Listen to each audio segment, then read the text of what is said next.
Scientists have long marveled at the secrets of the universe. However, the more they discover, the much more they realize they haven't even started scratching the surface.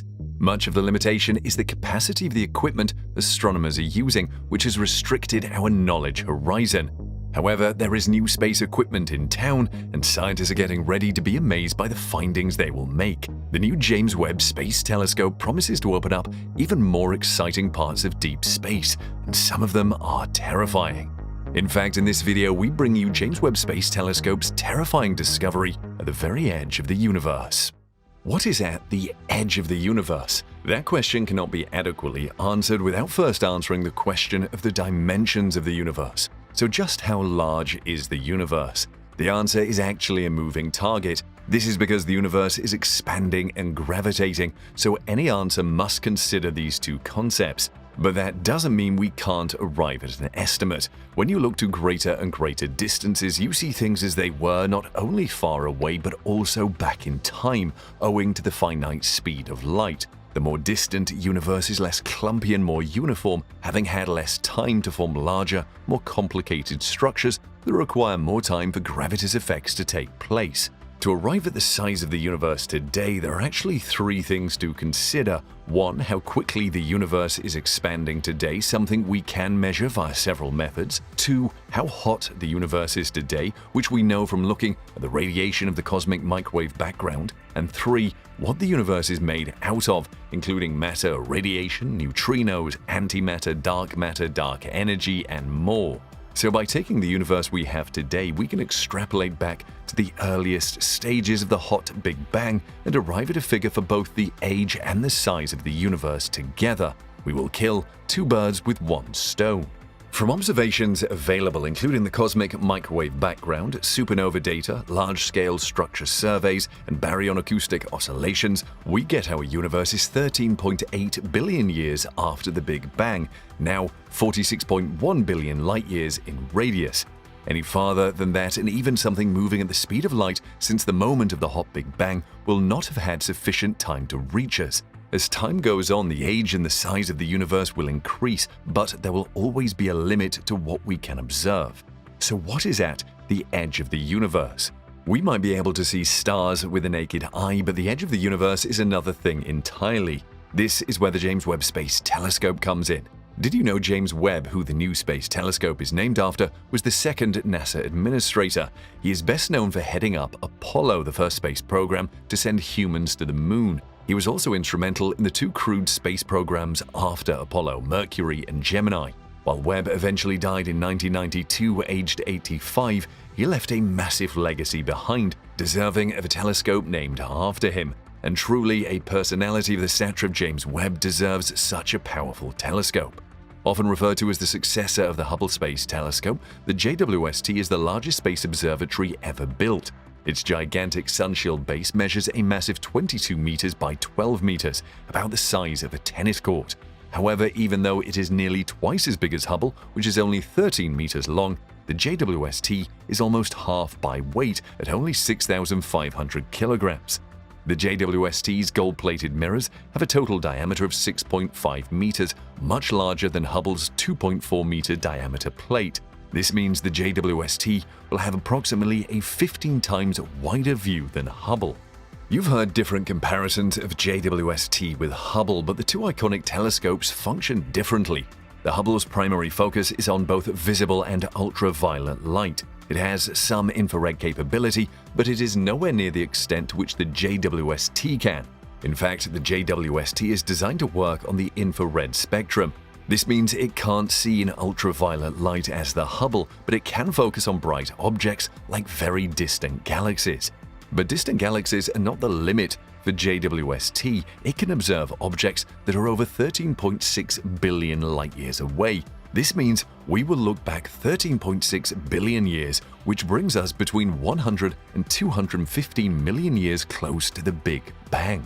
Most of the size of the JWST is due to its large sunshield. It is so big that NASA engineers had to design it to unfold during the launch because of space limitation on the launch vehicle, and then unfurl it while it journeyed to the permanent orbit.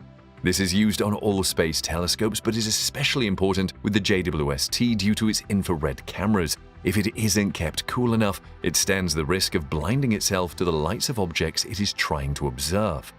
One other key difference between the two satellites is their distance. The Hubble telescope orbited above Earth's atmosphere but was near enough to be approached if repairs needed to be done. But the JWST is many magnitudes further away, around 1.5 million kilometers away. That places it farther than any human can and has ventured, meaning nobody can call on it for a repair if something goes wrong. NASA chose the location for a few reasons. It will be in a place where the gravity of the Sun and Earth work together to help keep the satellite in place. Plus, it will be far away from the reflected radiation of the Earth, helping keep it cool. The JWST will technically orbit the Sun, but the orbit is not stable and will decay.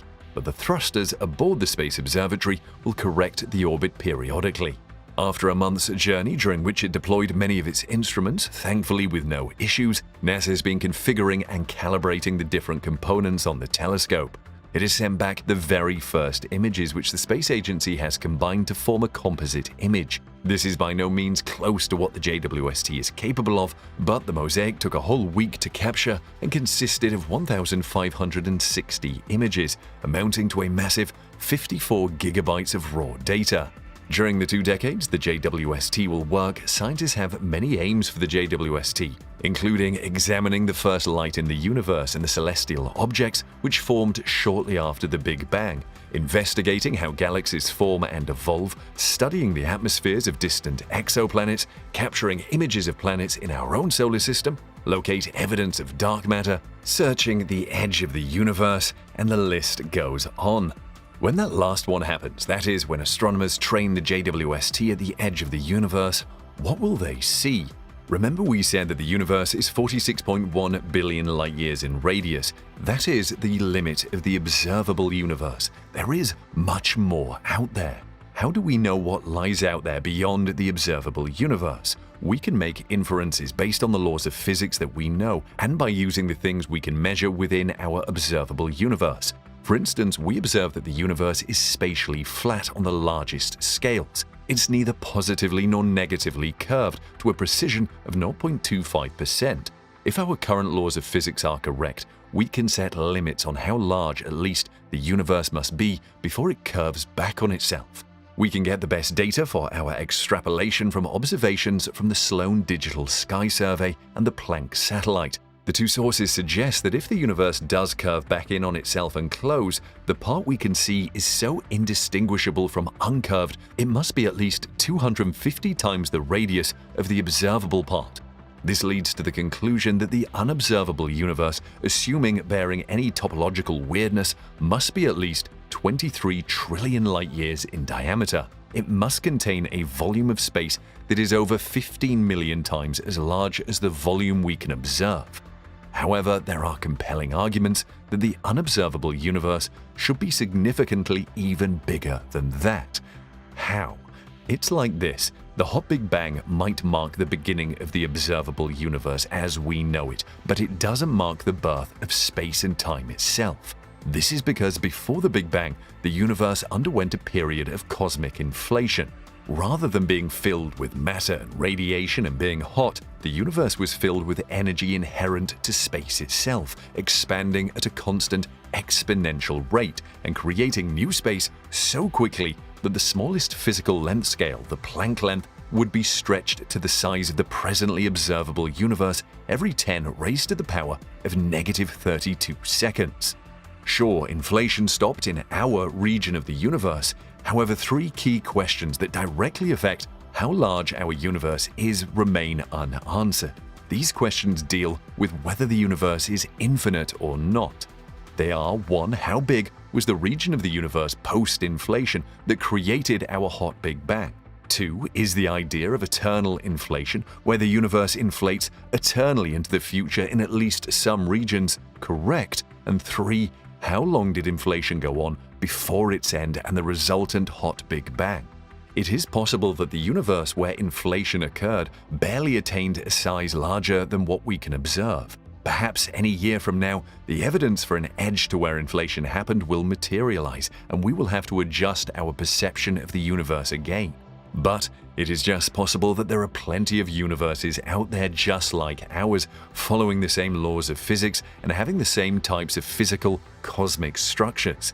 This raises the tantalizing possibility of complex life in one of the numerous worlds out there. There should also be a finite size and scale to the bubble in which inflation ended, and an exponentially massive number of such bubbles contained within the larger inflating space-time. Let's hear what you think about what the JWST will uncover in space in the comments section below.